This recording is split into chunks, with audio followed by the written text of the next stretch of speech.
You're watching the Tesla Live with your host, Mark Cudlin!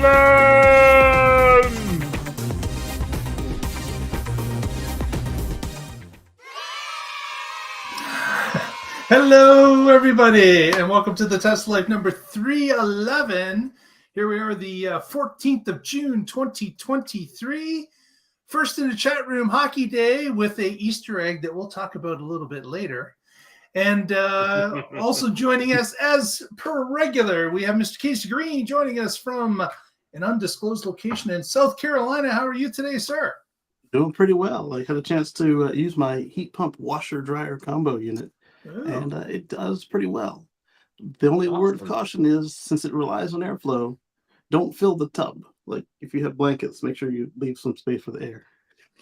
Okay, because it's airtight. Well, yeah. So otherwise, you end up with a ball of hot, wet blankets. Yeah, exactly. Not dry. Also joining us from his roof, Mr. Patrick Connor, who's just finished with the hammers today. How are you today? That's right. Yeah, so 2 weeks ago on the show, I talked about how half of our solar was gone. Last week, how the other half was gone and we had no solar, and also we could get a new roof. Well, the new roof is on. Raise the roof. Literally. Yeah, so now it's time to schedule the reinstalls. So one of the so we have two solar systems, one Tesla, one's just a local installer. The local installer, they said they want to wait at least 2 weeks just to make sure there's nothing wrong with the roof, so that way, because they're going to do roof penetrations, putting in the footing and stuff. And they don't if a bad roof was installed, they don't want to be blamed for it. So they want to make sure that that's all settled. And it's probably going to be at least 2 weeks with Tesla, because I started emailing them yesterday and they haven't got back to me yet. So I don't know when the schedule is going to be open for the reinstall. But it's sunny days are here. It's June. I want to get that all done before July and start collecting those kilowatt hours. Exactly. Right. Exactly. Yes. Spring's the best time to collect kilowatt hours because it's not as hot out. Yes. Yeah. Solar panels, they are more efficient when they're not hot. And so when you have cool, sunny days like this, they do really well. Although we're north of the 45th, so the summer days are just so long that July still performs really well. I think it outdoes. Yeah. Okay. Yeah. So different parts of the country are going to have different, or world will have different months that are the best for them. But yeah, sooner the better. Let's get them on there and start collecting the sun. Start collecting those kilowatts. Absolutely. If we had our temperatures, but the southern hemisphere light exposure in the wintertime, that would be our best. Yes. Yeah. I really like those plans for the high voltage lines running across the country, north and south. And because there are some areas that are better for wind, some regions that are better for solar. And if you could conduct that electricity from, say, Texas summer to Montana or North Dakota or wherever where they needed it, when it's that would really be helpful for having a good balanced grid system. Yeah, and we could reuse some of those oil pipelines to transport water. Yeah. Right. True. Yes, there are oily water at this point. Well, yeah, I mean, we'll have the technology by the time this thing shuts down to filter out oil. And more importantly, the right of ways are established, right? So if you want to run those lines, you could do that. Yeah. Yeah, that's true. You can always just run a sort of a oil plug through. You can run a resealing plug and then pump water through that. I've also made sure that I'm not on my backup internet connection right now, so I shouldn't be doing too much of the, and I should be doing less of the talking. We'll see if the freeze happens this week. We'll just see. Well, it doesn't mean it won't switch back, but right now we're Well, our first story, Patrick's got a little story about some batteries and about some suppliers. That's right. I'm charged up about this story. What are you talking about? Okay, so Tesla battery supplier sees surge amidst IRA tax incentives. So this comes to us from Tesla Roddy, and it's no surprise to anybody who watches this show that the world's moving electric. Batteries are a major constraint in that area. If you are a battery supplier, that you're going to have a lot of people knocking on your door saying, "Oh, this is a total shock, and I need batteries. Could you please sell them to me?" And the answer is going to be No. Right now, we already have contracts, but hey, we'll build a new factory if you throw us cash at us, and maybe in 2 years we can give you some. So both Panasonic and LG Energy Solutions are seeing their share price go up. Their customer demand is there. They're obviously the market likes this, and so these are both companies that have long-term contracts with Tesla. And Bloomberg points out that non-Chinese battery suppliers are experiencing a surge, while CATL, one of the top battery suppliers in the world, is not. And I find that interesting. There's even if CATL is only supplying in China, there's still growing demand there, and CATL is building plants in other parts of the world, which leads us to our next also battery-related story. I don't know if there's. Well, let's just roll these together. Yeah.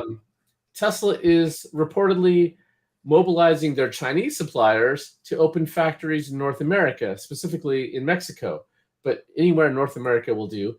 The way that the IRA works, if it's in the U.S. or a trade partner, which includes Mexico and Canada, then that makes the vehicle qualify for the IRA tax incentives. And we talked about last week how surprisingly some of the Chinese-made cars are qualifying, are cars that have Chinese-made packs at least. And the way that the incentives work, they get stricter over time. So that might allow for some percentage of the battery cells or packs to be imported from China for this year's incentives, but that doesn't mean it will next year. So they've got to get these plants going as fast as they can. And we're definitely going to be battery limited for energy storage, whether that's for grid stabilization at industrial scales, whether it's semi-trucks or personal vehicles. Everybody wants batteries. So there's lots happening in this space, and it's pretty exciting. Yeah, and of course, we know about the Tesla Mexico plant going to be, complete in 9 months once they start it. But Right. It's interesting that they're pushing some of their suppliers to say, listen, we're going to be building this plant. We're going to need a lot of the parts that we normally get from you anyways. Why not set up shop in Mexico or US or Canada, and we can continue buying parts for the new vehicles that we're going to be producing in Mexico at scale. So it's interesting that they're trying to get some of those suppliers to start building those plants because we haven't heard anything about Mexico starting. It's all been quiet since the announcement. All we heard is how fast they'd be able to do it. But it was a forced announcement, so I mean, they might not have been ready to announce. Yeah, right. True. Yeah, they could not get the politicians in Mexico to keep anything under wraps. Yeah. The NDAs in Mexico apparently don't work at all. So you have to watch yourself. But it's interesting that if they can get a few of their suppliers to start building, and of course they already have the relationship with them, they already receive parts for other factories. It just makes sense that they put a plant in North America and start supplying the new factory as well as the other two that are already in the U.S. Makes sense. Yeah. And they probably want them to build it right next door. Yeah, exactly. This is not the only one pushing for the Chinese to come to Mexico. Mexico is inviting them, and a lot of other companies are trying to get their Chinese suppliers to set up shop in Mexico so they can get some of these benefits. Yep, absolutely. Speaking of benefits, well, as of last week, the NACS explosion has just gone atomic. The amount of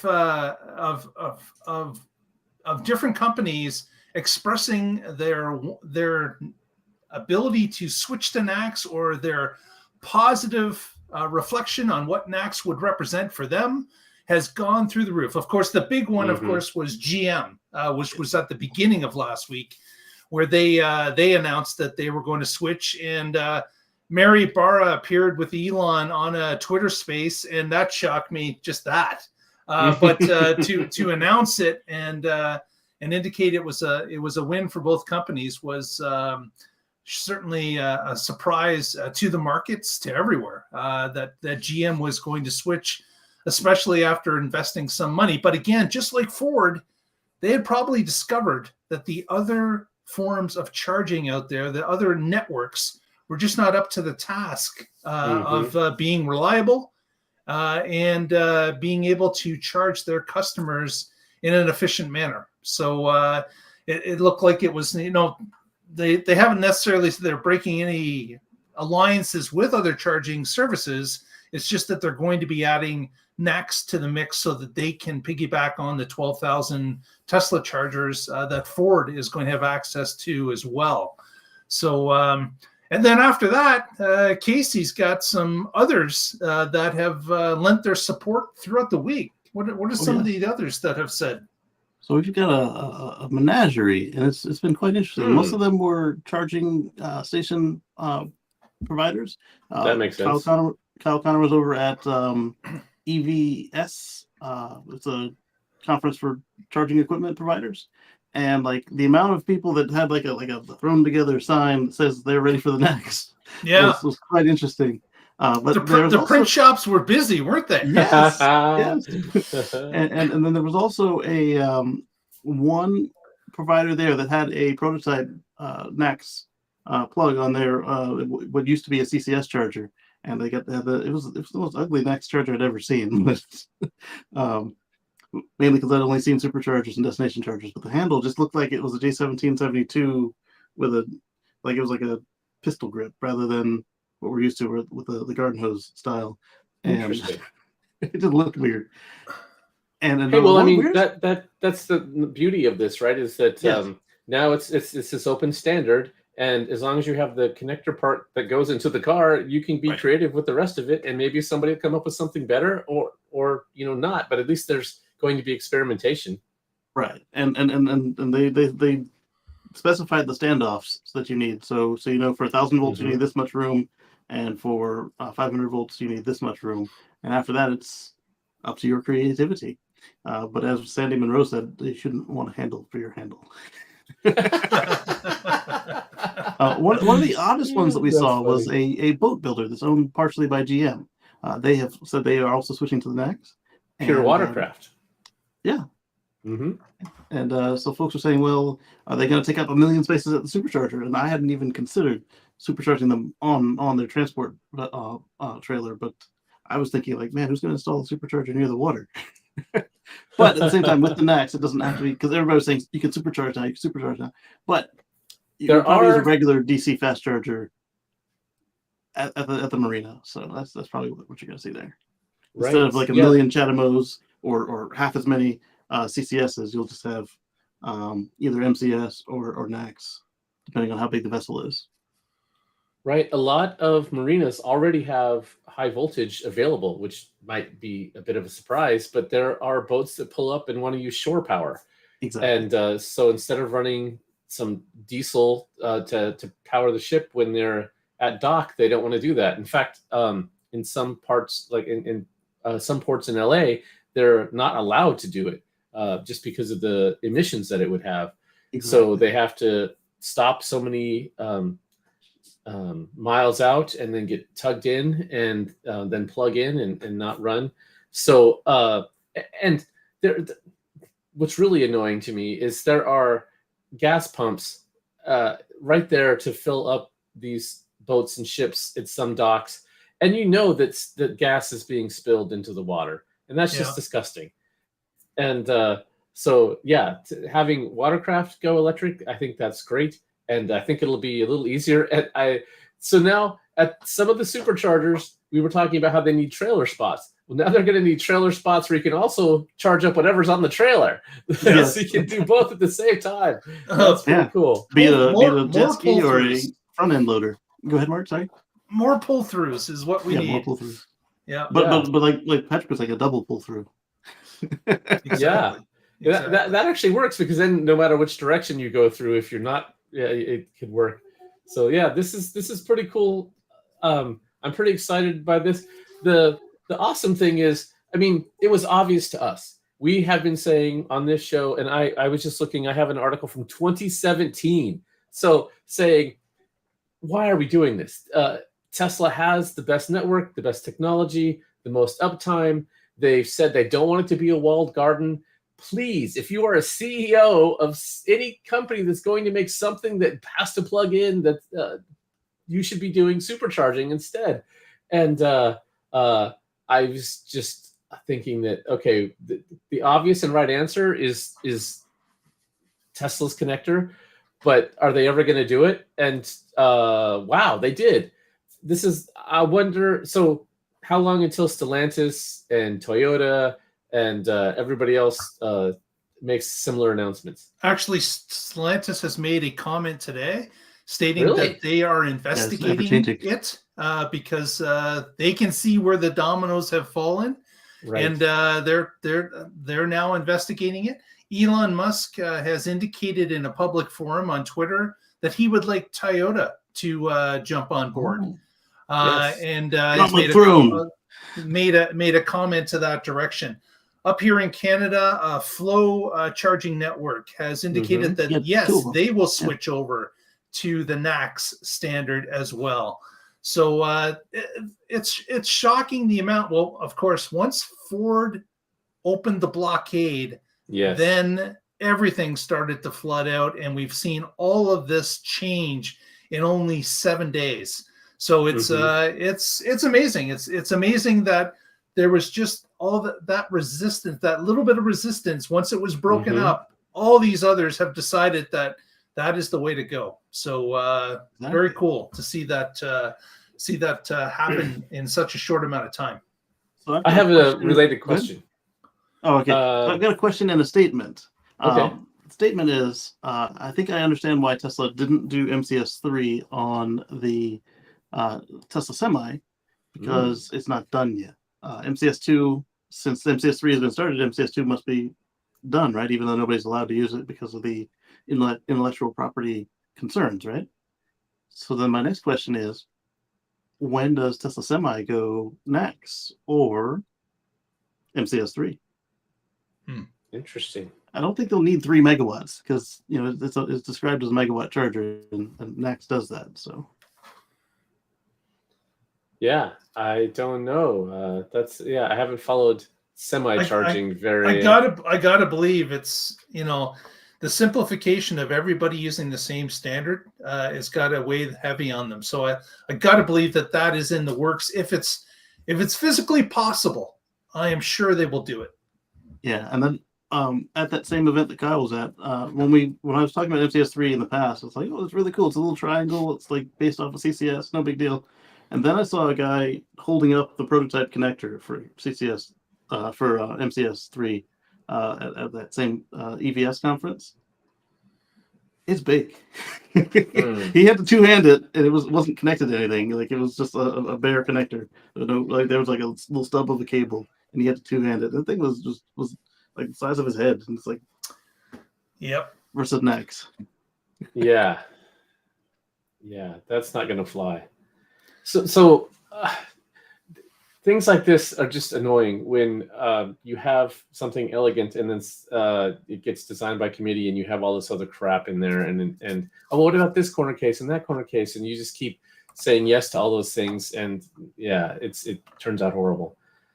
Speaking of standards, I wonder. So right now, this is Tesla's design that they have open sourced, but that doesn't. And they've been smart. They joined Charin, the group that was controlling CCS, so they're using a lot of those same protocols, which makes the transition easier.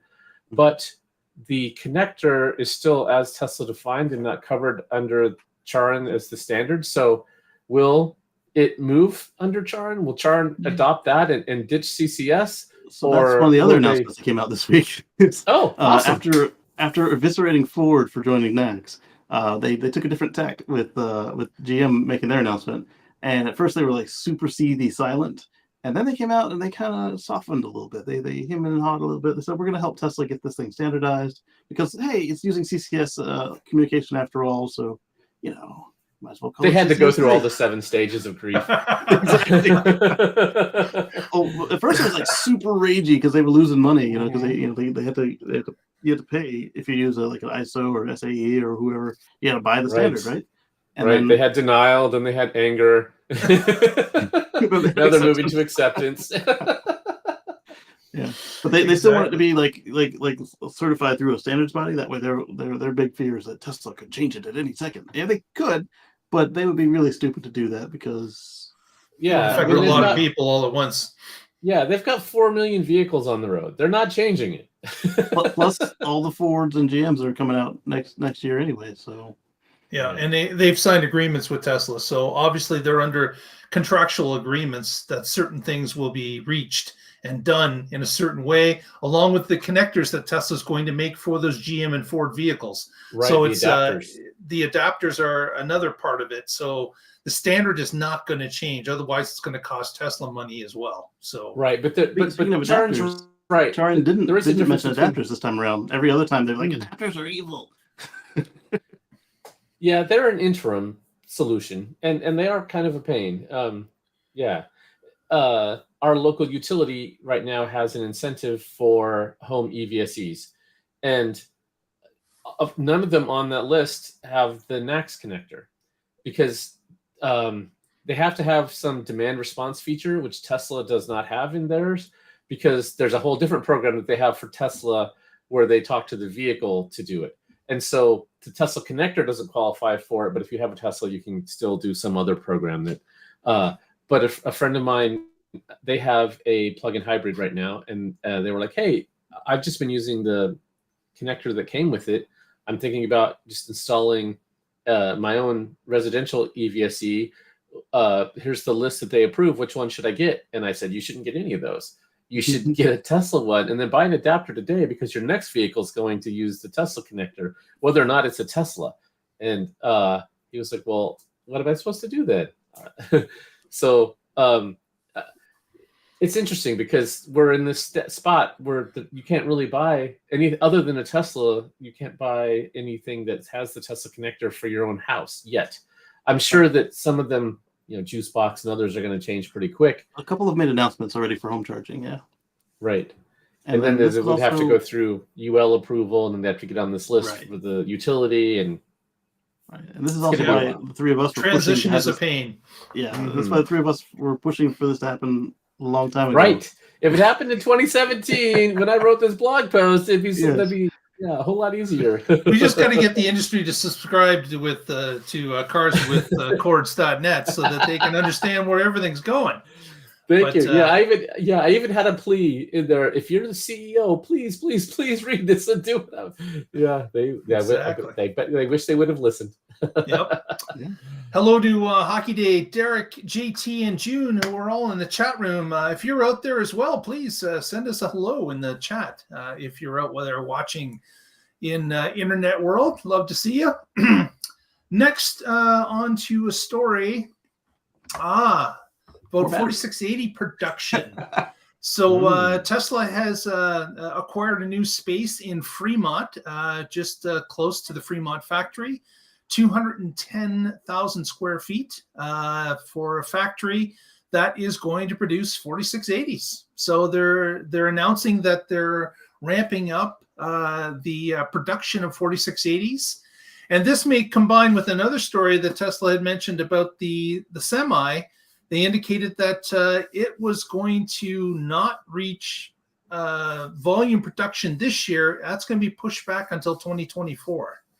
So this may be something about Cybertruck, really, when it comes down to it. That Tesla needs all the 4680s they can get for the Cyber, even though the Semi we expect will switch to a 4680 at some point. They're not using those now. But we believe that for economies of scale, they will want to get to the 4680 in the Semi at some point, but they're going to allocate all the batteries they can to Cybertruck production because they know They've got a ton of reservations waiting, and they know the press they're going to get if they don't put out a lot of them and ramp up exponentially. So Tesla is going to need all the 4680s they can get for the Cybertruck program, I believe, and this is a step towards that. They can get this new facility, get a few lines up and running, and it can help alleviate or contribute at least to what the Cybertruck battery requirements are going to be. I wonder if that's when they'll switch the charge port, is when they switch the batteries, because it looks right now like the 100 or so they've got running around between Tesla and PepsiCo, I should say. They've all got the wrong connector, and they've all got the different size battery than we'd anticipated. So maybe when they switch it, they'll switch the port. Maybe. I'm also wondering if they'll retrofit. Obviously, they'll retrofit the mega chargers, but will they retrofit the existing trucks or make them use an adapter? They're obviously not going to give them free batteries. They'll be like, "Hey, here's your trial." No, but I bet you they will retrofit them. Adapters, like we just talked about, are they work, but they're kind of a pain, and they can limit your charge speed. And I think that's part of this partnership with Pepsi, is that they'll get these upgrades as they come along. They don't want their trucks to be like, oh, that's one of the old ones, and it has all these extra things you have to do. They want to make it easy for the operators, plug and play and just go. Not like, oh, where's that adapter? How come this doesn't fit? Let me kick it harder. Maybe it'll go in. No, we don't want this. Right. I think you're right, Mark. Right there. Is to get them to compare, like, hey, this was your truck last week. We're going to give this over to Bob, and all right, Jimmy, you're going to do this one now. And how much easier is it to charge now? Oh, I love it. I didn't think I'd talk about a charging handle before. Right. One of the things we saw when the transition from the 18650 to the 2170 was that the new vehicles got the new cells.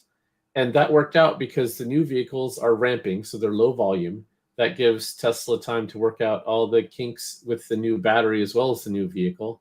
And then also the new cells at that point aren't in high volume yet. So that works out. They can ramp the cell production as they ramp the vehicles. And it makes perfect sense in retrospect, but I assumed that, we've got this new cell, it's going to go into the existing cars first. No, the existing cars already have everything working and smooth. Why would you inject all those bumps into that? Yeah, you want to do copy exact and crank out as many as you can. And then once you have volume of the new cells, then you can go back and do a redesign and make improvements to the old vehicle based on what you learned from the new one. So do all your learnings. So I think this is going to be the same with Cybertruck and Semi. Those are going to be the vehicles that get the 4680s, and probably, like you said, Mark, Cybertruck first. Then after they work out all these kinks with 4680, then they'll start looking at, okay, what other products should these start going into? And when can we stop doing the 2170s and phase those out and get everything onto 4680? But that's going to be a multi-year transition. Yeah, I would suspect that next after the two trucks would be Model Y Performance from Texas, because they've already got Model Y there with 4680s, but they're the standard range, because these these early cells they're using are not the high nickel, high performance cells. They're just, hey, let's make sure the machine's working, make sure the yield is adequate, and let's make some cars with it so we don't have wasted material. But they're not the performance cells. So the next place you do your performance cells after the two trucks would be the Performance Model Y, because it's the low-hanging fruit. Yeah, makes sense. Speaking of new lines, also this article from Tasmanian talks a little bit about Gigafactory Texas and the possibility that some machinery has been going in. That speculation is on this is a new line they're putting in place at Giga Texas. So we know Giga Texas is a massive cavernous facility that has a ton of room for many things, which of course we officially know of nothing specifically as to how they fill it out. But this story indicates that they believe Model 3 line may be going into place to start producing those in Texas as well. And again, this is speculation, but based on watching the deliveries come out and the drone army taking photographs of what's coming in and what's going out, and what doors are left open.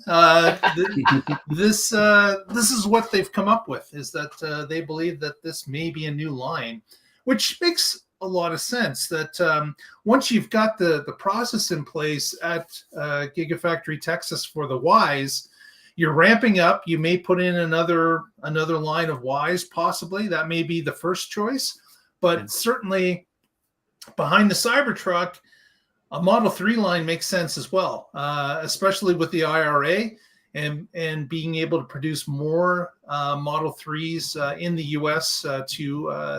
To also collect on that tax credit makes a lot of sense. So it's something that Tesla will be doing at some point. It's just a question of, are they doing it now? Yeah, and with the changes they're making with Project Highland, definitely the stuff that we saw Spy shouted, but they're definitely going to do stuff like we saw with Model Y, where reduce the number of parts from 115 pieces of steel in front to 2 pieces of aluminum with the Giga casting, and then that also increases their profit margin and also allows them to have lower prices to further incentivize people to take advantage of the IRA and fit it in their budget. Yeah, this is awesome. So we've been debating or guessing at how many vehicles Tesla will produce this year. Officially, their target is 1.8 million, but if they do things like this could be the 2 million year. Yeah, exactly. Next story, may as well touch upon Giga Berlin. We haven't talked about them yet, and it looks like they've got all 5 colors now working from the Berlin paint shop. So we've got the white and the black, the new blue, the new silver, the new red are now all being produced at Giga Berlin. And of course, that's going to free up people to order whatever color they want, as long as within those 5. So it's another part of the scaling up of Berlin, because it had that new advanced paint shop. They were a little bit behind in producing all the colors. And now that they believe they've got their feet under them, they can start to run with this. So it's another good sign about the ramp up at Berlin as they start to push those colors out in more volume. And of course, another story that came from Berlin that we didn't even have mentioned here was Tesla's looking for new water supplies as well. So they have contracts with the local government as to how much water they would put out of the existing supply of water. But Tesla had also indicated to the government that they would produce some searching to see if they could come up with other water supplies that would be available and would benefit the government as well. So it's something that they started to explore on their properties as well now. So again, Berlin is expanding and ramping even further. We've heard about the new shifts. We've heard about the Berlin Railway that's bringing employees in and out of the work from central Berlin. So the ramp up just continues in Berlin. Not surprising at all, but good to see that they're actually continuing down the road quietly. We're not hearing a lot about it, but they're certainly ramping up as time goes along, all contributing to that 2 million that Patrick has just mentioned. Yeah. I must say the new silver looks at least as good as the old silver, like real silver, not the gray that they call silver. Exactly. Yeah, nothing that's a bad color. It's just they call it silver. It's gray. I see a silver 3 every once in a while driving around. Not sure if it's the same one. I haven't checked the plate, but the silver always catches my eye because they're so rare. There's just not many of them on the roads at all. And when you see one, you go, man, that silver did look good. Yeah, I'm sorry they stopped the use of it. Yeah, it was canceled shortly after Model 3 went on sale. And the same day as my Obsidian Black Metallic went off sale as well. Yeah. What's the silver color they have now in the U.S. and North America, I should say? They have none. There's no silver at all? Nope. We have a gray that they call silver. Okay, right. So that's metallic. Midnight Silver Metallic. Okay. But we had a silver at the same time that MSM was out. So They know it's not silver. Yeah, it's no silver. It's a gray. Exactly. Wow, you guys are harsh. Oh, Derek's got the same color. I like this new silver. It has like a hint of blue in it, but you can It never tell does. with lighting and the. But yeah, this is pretty cool. I guess we should share the picture we're looking at. 1 second, guys. Go ahead, put her up. Another story to talk about is there we go. Is camera views. So Finally, Tesla has started to release more camera view access points with 2023.20.4.1. So, Casey, maybe you can explain a little bit about what this is compared to what we're used to. in service mode, you're able to do a camera test, and you're able to look out of cameras that we weren't able to use before. Previously, we could do the main front camera and the 2 repeater cameras facing backwards, and of course, always your rear view camera. And you could even do those without being in. Well, the front camera you had to be in like the video mode, but the side cameras and the rear camera you could hit with the parking sensor button on reverse mode or the camera. But then what they also added to service mode now is the rest of the front cameras. So if you have hardware 4, the other one. If you have anything older than hardware 4, then the rest of them.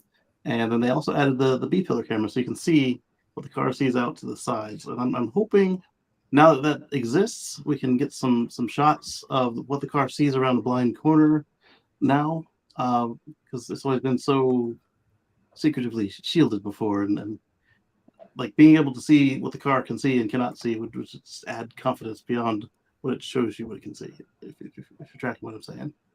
Yeah.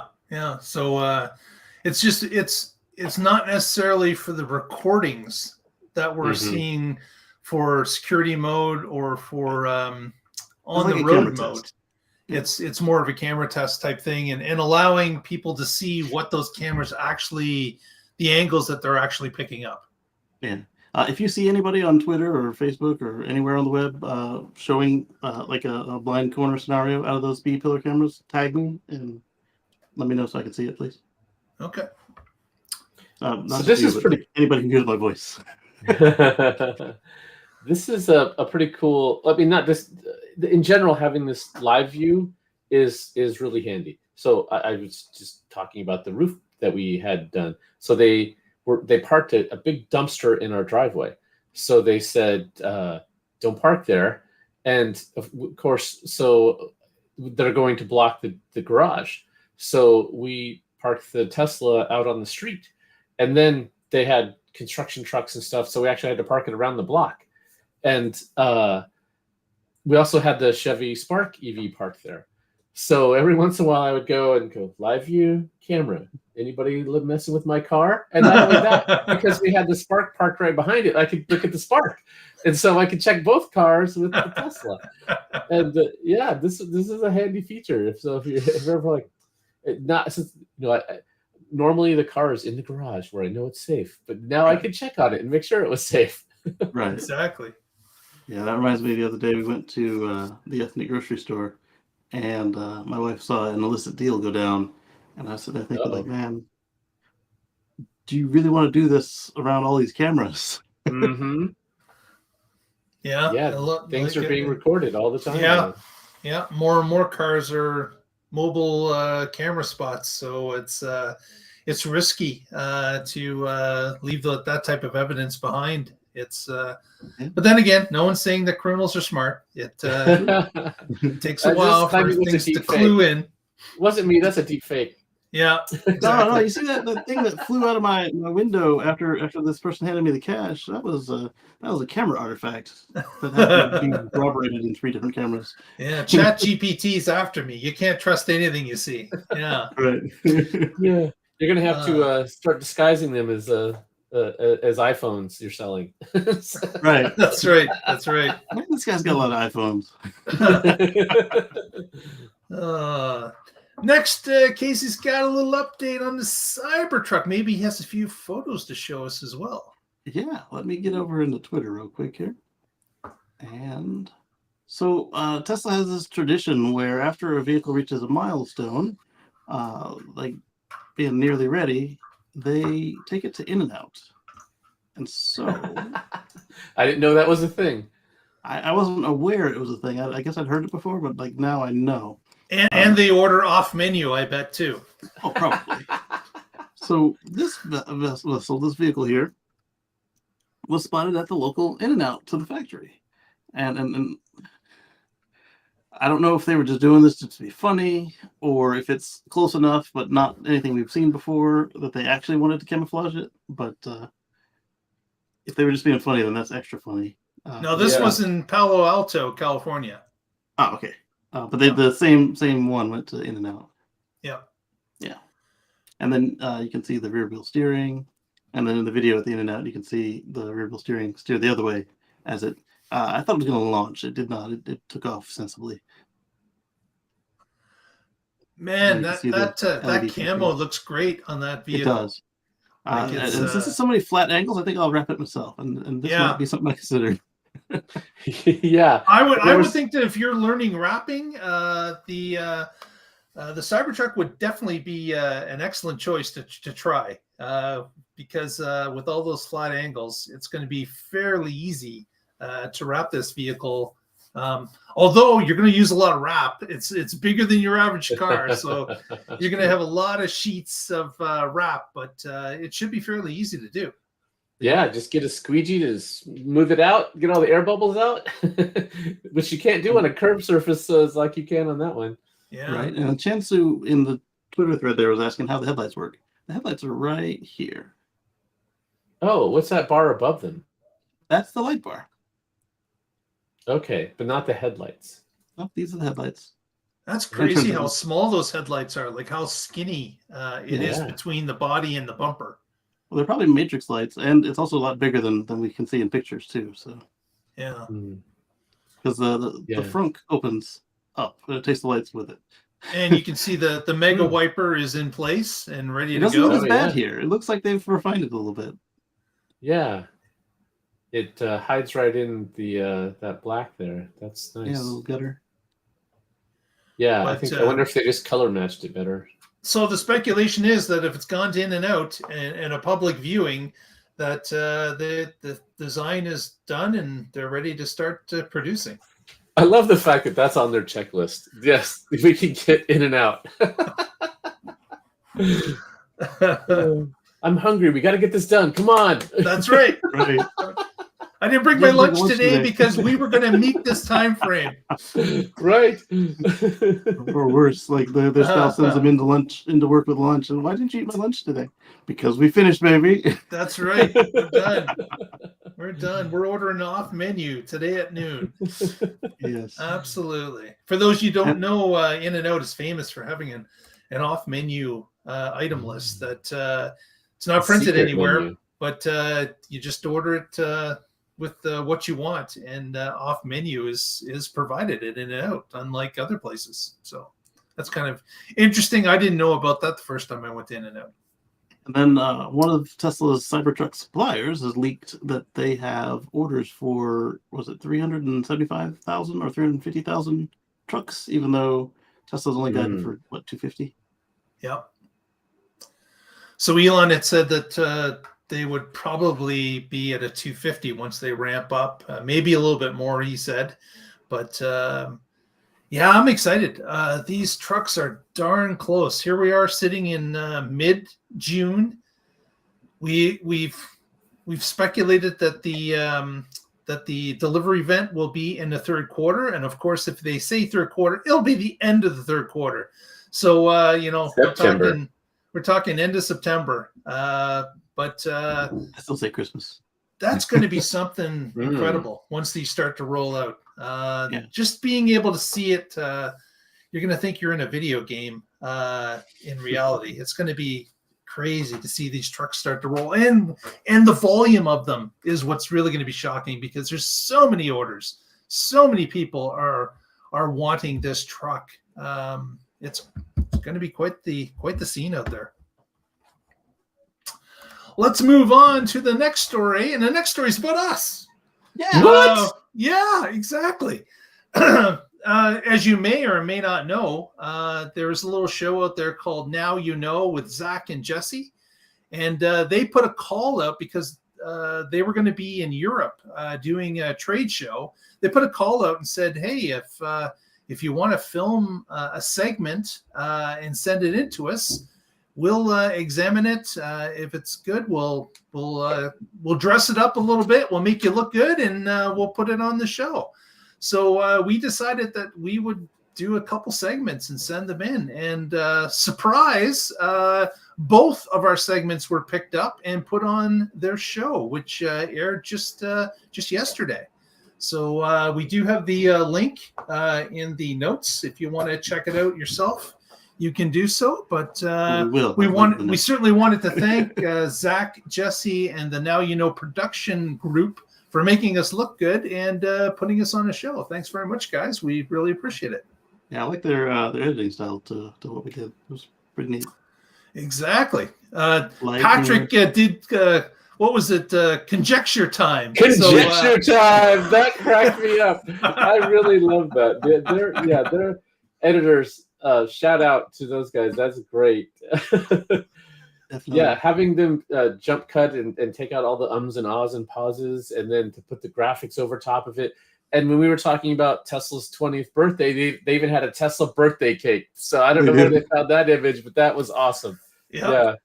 AI generated cake. Maybe, yeah. They even had a Canada Day birthday cake show. Yes, they did. Yeah, to go with that little gag there. That was awesome. It's like Canada Day.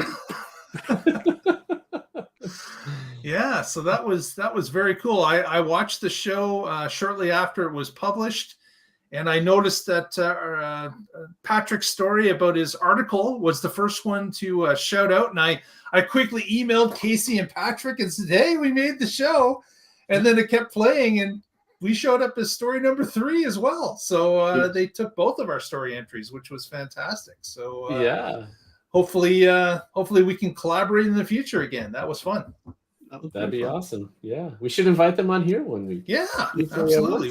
We should reach out to them now that they know our name. At least that would be might have a little more credibility. I don't know if they handle live though. Before what, Casey? I said, did we have Zach on here or what drives us before? Oh, I don't think neither.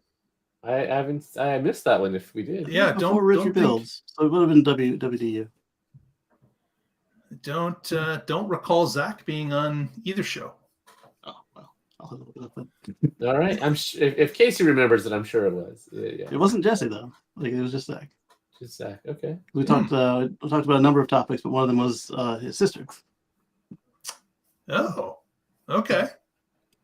Well, it definitely wasn't the Tesla life. I know that for a fact. Okay, then. it might have been what drives us, possibly. But I'll have to look that up.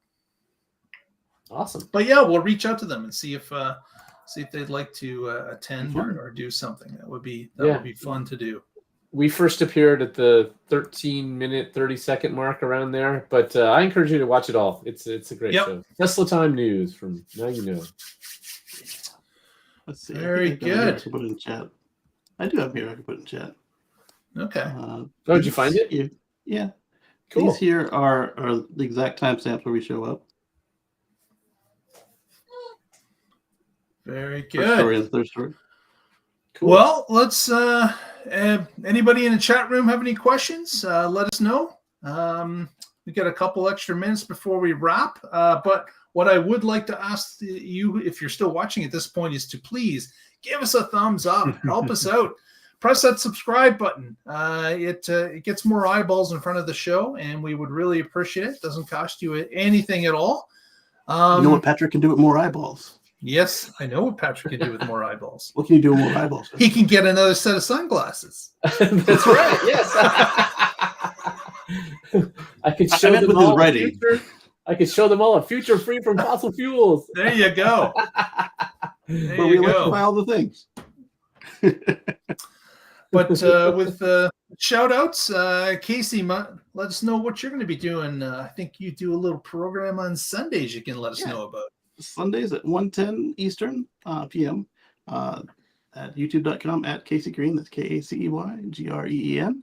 It's similar to this, a little more expanded topical palettes and timeline, but it's kind of a nice little synergy because all the Tesla news that happens after this, but before the next show, like I get some of that, and then we get prepped up, and then I finish, and then Elon does a bunch of stuff, and then there's more news for this show. It's quite fun.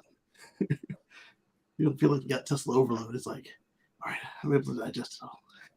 Very good. Very good. And Patrick, of course, is advertising X-Men for us this week. That's a new sponsor, apparently. But Patrick, what do you got for shout-outs this evening? Yeah, we are not sponsored. We say what we want to, and we're not dependent on anybody else to tell us what we can or can't do. It's the only way to roll. Be yourself, and it's pretty cool. So Thank you, Jim. I blog at carswithcords.net. You can check that out. And as always, I am with the Oregon Electric Vehicle Association. You can find us at oeva.org. Thanks a lot. Definitely. And Derek, yeah, we'd love a video clip of your area. Send it to us on Twitter. That would be fun to watch. Send it over, and we will share it. Absolutely. And June's going to go check out the Now You Know just to see us. Thanks very much, June. Appreciate that. And I guess with that, we'll wrap it up this evening. We will catch you all next week, and together we will find out on Wednesday what is happening in the Tesla life. Stay positive, test negative.